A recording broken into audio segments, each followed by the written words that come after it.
Shalom Kak. Ya, shalom dek. Halo Kak, apa kabar? Wah, puji Tuhan baik. Sela, tumben nih telepon kakak, ada apa? Iya nih Kak, aku mau tanya sesuatu. Tentang apa tuh?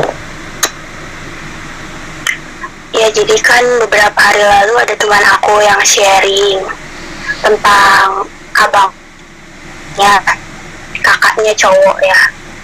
Jadi katanya tuh kakaknya ingin meninggalkan Tuhan, katanya ingin berpindah agama, meninggalkan Tuhan Yesus. Itu tanggapan kakak gimana ya? Karena dia minta solusi ke aku, jadi aku juga butuh orang yang bisa kasih solusi tuh supaya aku bisa kasih solusi dia Kak. Ya, terima kasih ya udah curhat sebelumnya mengenai teman kamu ini. Jadi sebelumnya Ya Kak. kakak mau tanya, dia Kristen sejak lahir atau memang baru bertobat keluarganya? Iya, Kristen sejak lahir. Makanya sangat disayangkan. Iya, alasannya dia bisa meninggalkan Tuhan Yesus ada apa? Katanya sih dia ingin mempelajari agama yang di sebelah, alasannya segitu kok. Katanya. Berarti ada kekecewaan ya sama Tuhan ya. Biasanya Iya, sih mungkin sih Kak, bisa jadi ya. iya, biasanya benar banget deh. Biasanya kekecewaan kepada Tuhan seringkali dibawa-bawa sampai mau meninggalkan Tuhan, karena Tuhan bukan dalam hal ini ya. Tuhan bagi saya pribadi, setelah saya mengalami Tuhan secara pribadi, saya melihat bahwasanya orang-orang Kristen zaman now mereka lebih menuntut apa yang mereka mau dari Tuhan dibandingkan apa yang Tuhan mau dari mereka. Sehingga Tuhan pada zaman sekarang di mata orang-orang Kristen yang KTP seperti itu sampai punya niat mau meninggalkan Tuhan, ya bagi mereka Tuhan sebagai penjawab doa mereka, titik gitu.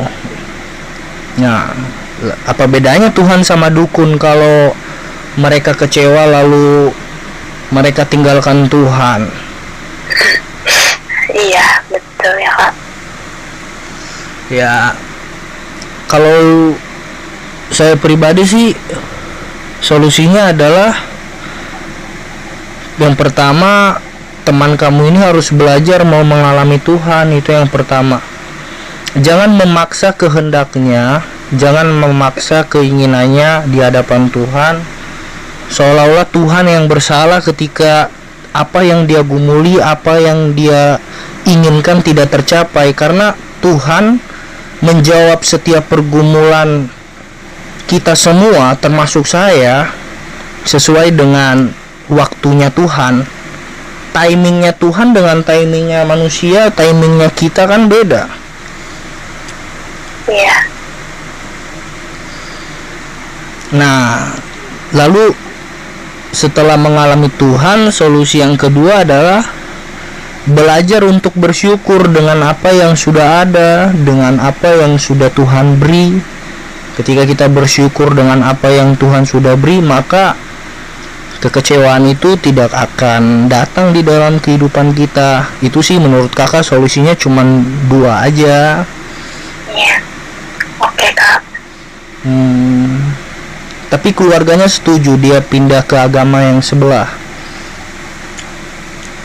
Enggak, adik-adiknya tuh enggak ada yang setuju. Kebetulan kan mamanya udah meninggal juga. Mamanya ini Kristen juga, tapi udah meninggal. Jadi si abang ini tuh hanya curhat ke adik-adiknya, dan adiknya sangat nggak setuju.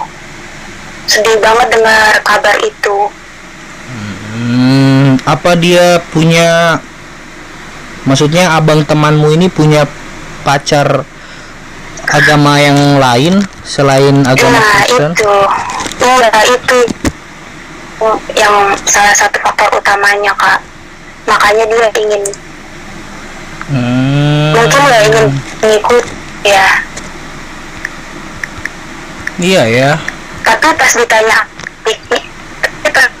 adiknya, kenapa kamu malah ikutin si cewek kamu ini, bukannya kamu yang membawa dia mengenal Tuhan? Jawabannya dia malah, aku memang udah lama pengen tahu tentang agama ini, makanya aku pengen mempelajari, kata dia gitu Kak. Wah, padahal firman Tuhan sudah jelas mengingatkan kita semua ya di dalam surat 2 Korintus pasal 6 ayat 14. Janganlah kamu merupakan pasangan yang tidak seimbang dengan orang-orang yang tak percaya. Sebab persamaan apakah terdapat antara kebenaran dan kedurhakaan? Atau bagaimanakah terang dapat bersatu dengan gelap?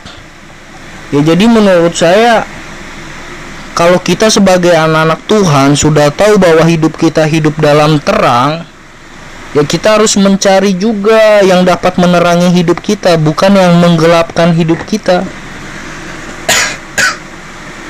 Iya ya Kak. Iya. Siap, benar banget. Berarti abangnya teman kamu ini memang sengaja mau hidup dalam gelap kalau menurut saya. Dan solusinya hanya satu, berani menyadari kesalahan yang sudah dia perbuat, dan yang kedua ikut Tuhan lagi, kembali ke Tuhan.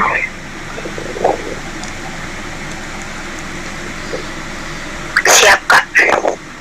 Terima kasih banyak untuk solusinya Kak. Iya, sama-sama deh. Kalau kakak pribadi sih juga dulu sempat jatuh cinta kepada agama lain ya. Dalam hal ini wanita agama lain pernah juga. Cuman memang di mata manusia itu tidak salah, itu sah-sah saja secara manusia. Tapi di dalam firman Tuhan jelas sekali bahwasanya itu sangat salah di mata Tuhan. Karena Tuhan sudah mengatakan bahwa ketika kita hidup di dalam terang, kita harus mencari orang yang menerangi hidup kita, bukan yang menggelapkan hidup kita. Ketika kita jatuh di dalam kegelapan, maka pada akhirnya akan berujung pada kekecewaan. Nah, saya pribadi walaupun saya tidak mengenal abang dari temanmu ini, saya cukup sedih dan cukup kecewa gitu. Kok bisa-bisanya padahal banyak anak-anak Tuhan di luar sana yang sungguh-sungguh takut akan Tuhan, kenapa dia tidak cari itu? Iya, makanya sangat disayangkan Pak. Ya memang cinta itu buta ya. Cinta itu buta. Saking butanya dia nggak bisa bedain gelap sama terang, bener kan? Iya betul. Oke deh, siap Kak. Terima kasih banyak solusinya. Nanti aku akan jelaskan lagi ke teman aku. Siap. Memberkati. Siap. Tuhan memberkati Kakak. Tuhan memberkati juga Sheila. Terima kasih ya. Sampai jumpa hari Minggu. Sampai jumpa hari Minggu di gereja. Salam untuk Papi, Mami, Kak Kris, Cilaras, Cio, dan lain-lain. Tuhan memberkati ya, jemaat GPDI Cituis juga. Oke Kak. Tuhan Yesus memberkati. Tetap semangat, tetap setia dalam Tuhan. Semakin diberkati, semakin dipakai Tuhan dalam pelayanan. Amin. Shalom dek. Ya, shalom Kak. Shalom.